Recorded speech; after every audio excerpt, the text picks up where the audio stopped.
3 daughters and not a single son? What a waste of space. What's the point of supporting defective goods that can't produce a male heir? My ex-husband sneered these words at my new husband. You'll never know the joy of having a son.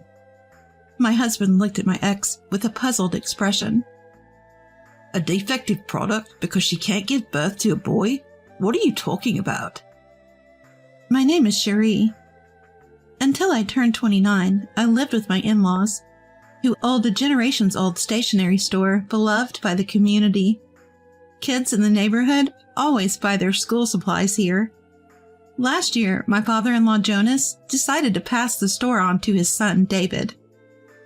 My eyesight's getting bad, Jonas said, placing his hand on David's shoulder.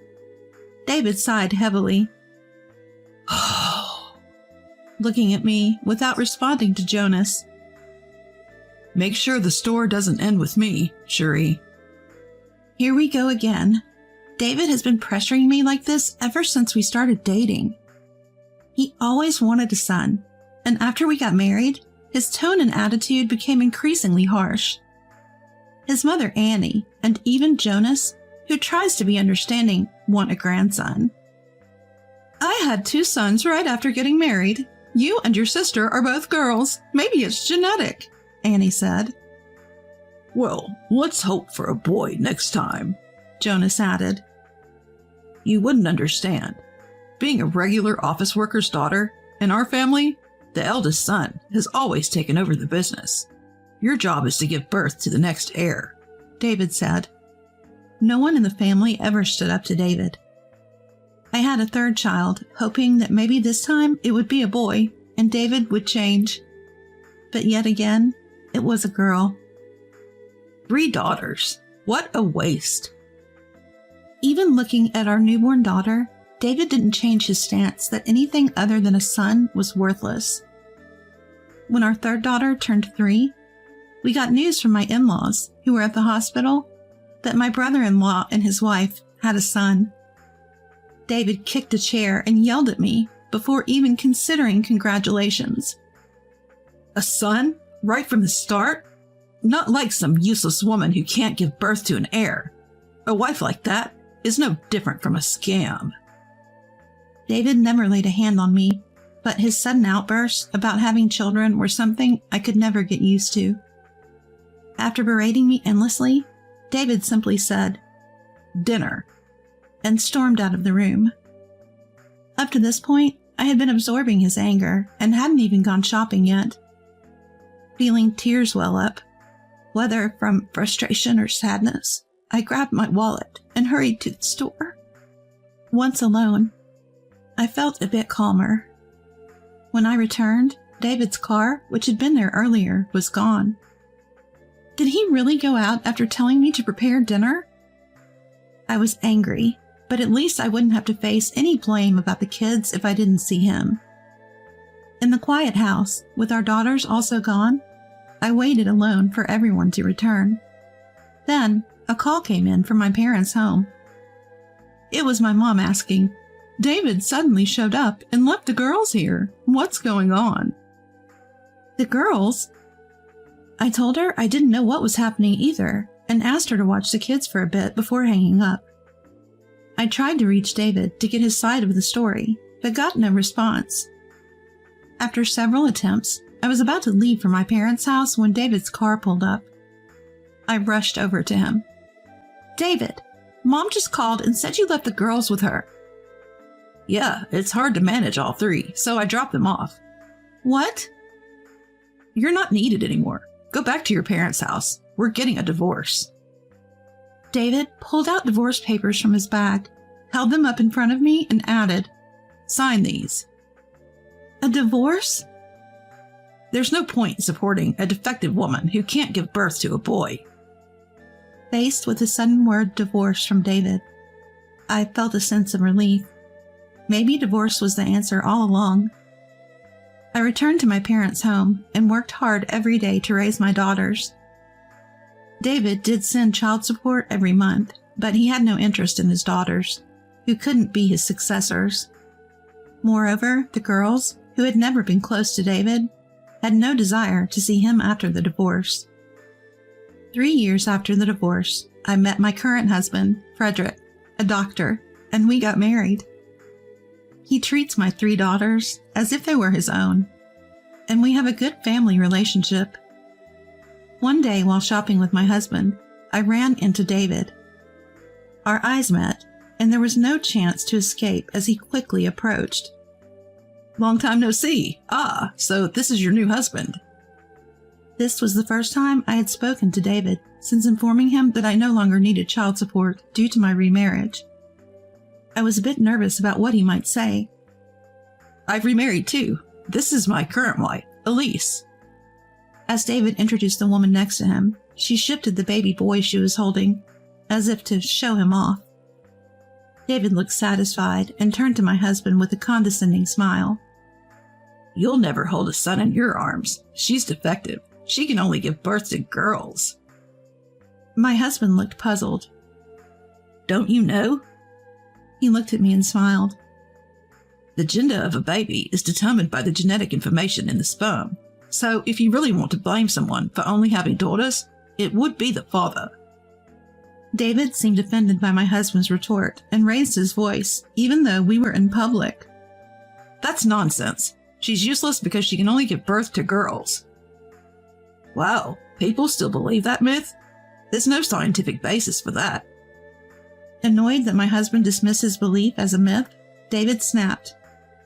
Who do you think you are? I'm a doctor. Probably know a bit more about this than you do. David seemed surprised by this and muttered some curses. I don't care if you're a doctor. She gave birth to 3 girls and I left her. If you want a son as an heir, think twice. Just then, our daughters returned from buying drinks. Mom, is Strawberry okay? My eldest and second daughters, each holding drinks, were followed by our youngest, who was holding the hand of a little boy. David's eyes widened in surprise. He's our son. Doesn't he look just like my husband? Your son? Realizing that I, whom he'd mocked for only giving birth to girls, had a son, David was speechless. He took his new wife's hand and left. My 2 older daughters, who remembered the divorce drama from 5 years ago, made faces of disgust at their father. 3 months after the encounter with David, I received a call from an unknown number. I ignored it at first, but the calls kept coming. Curious, I answered on the 4th call. Hello? Cherie, listen, I need to talk. It was David, speaking rapidly as if in a hurry. According to the story, David had some concerns and decided to visit a hospital after encountering us. Turns out it was the same hospital where my husband works. My husband spotted David sitting in the lobby and approached him, asking if he was feeling unwell. David said he was fine, but wanted to consult a doctor about his son. I was surprised to hear this from my husband, so I asked David if he had called to tell me about it. No, I've been deceived. Combining what David told me over the phone with what I later heard from my husband, here's what happened. David had seen my son, who looks a lot like my husband, while out shopping. This prompted him to resolve some complicated feelings he'd been grappling with. You see, David had been bothered that his son, born to his second wife, didn't resemble him much. Despite trying to brush it off, everyone kept saying the boy looked like his mom. No one said he looked like David. So David decided he wanted a DNA test to prove his paternity and went to the hospital for that reason. At first, he just wanted to ease his mind with the test, but my husband told him, if you're raising him with love as your son, isn't that enough? David took this as a veiled suggestion that the test might prove the boy wasn't his, and he got angry. He declared he would definitely get the test done, only to be told, we don't do paternity tests here. Ignoring my husband's words, David went ahead and visited the hospital's genetics department. As expected, they couldn't help him. The doctor suggested he consult a lawyer, so he left the hospital. Later, he got the test done through a lawyer-recommended agency and found out the boy wasn't his biological son. When I confronted her, she admitted she cheated. David said, anger seeping through the phone. But honestly, I had nothing to say. I don't know if he just wanted someone to listen or thought I'd sympathize, but the call was unnecessary. So what do you want from me?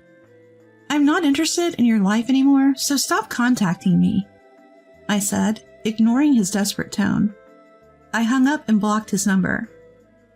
But just when I thought peace had returned to our home, a new problem arose. David's ex-wife, who had been divorced and sought compensation, started pestering my husband for a dinner date. She had learned about my husband's workplace from David, checked every doctor's profile on the hospital's website, and finally identified my husband and his department from the posted photos. She then reached out on social media, trying to impress him with her achievements and inviting him to dinner, only to be firmly turned down. Despite being turned down, this woman was relentless. She even tried to ambush my husband as he left the hospital and made unnecessary appointments, raising alarms among the hospital staff. Eventually, my husband decided to talk to her directly to put an end to the inconvenience she was causing. As always, he caught her loitering around the hospital and told her off. Please stop following me. I have no interest in dining with you or being friends. She got red in the face, badmouthed me, his wife, and stormed off. I don't remember the details, my husband said. It was embarrassing. Everyone was watching. 4 days after hearing this from my husband, our doorbell rang incessantly. On the monitor was a woman who appeared to be David's ex-wife. I wondered why she was at our house, but with the lights on, pretending to be out was not an option. I asked my eldest daughter and second daughter to take the younger kids upstairs. Then I opened the door with the chain still on. The woman smirked as she glanced at the chain.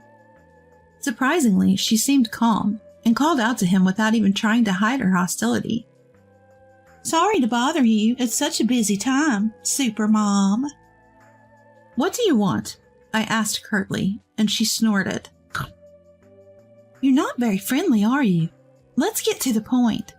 You should leave your doctor husband. Cherry, was it?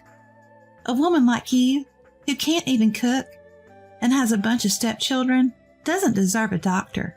Know your place. I had never discussed my cooking skills with the stranger, but she must have heard something from David. Why are you here telling me to divorce my husband? I won't divorce him, and it's none of your business. I tried to close the door, but she raised her voice. Don't you get it? The reason David left you is because I suggested it. I froze, and she retracted her foot from the doorway, laughing. That was close. Almost got my foot caught. What are you talking about? Ignoring her flippancy, she sneered. I was dating David at the time. He's the eldest son of a historic shop, you know. So I advised him to divorce you since you can only give birth to daughters and can't produce a male heir. I had no idea, so it wasn't a affair. Well, it turned out for the best. Now you know you can have a son. But the stationery shop doesn't make as much as I thought, so I'll give David back to you, and you give me your current husband. She spoke as if she had already won, looking down on me with a smug expression. As I was lost in thought, she said in a low voice, If you get it, then divorce him already, and left. I was shocked by this unexpected revelation, but I felt no pain as my love for David had already faded. Still, I wanted to put an end to her stalking my husband. Before opening the door, I had set my phone to record, just in case. The audio was clearer than expected, and I decided to fight to protect my husband and children. Later, I used the recording as evidence to demand compensation from David and his ex-wife.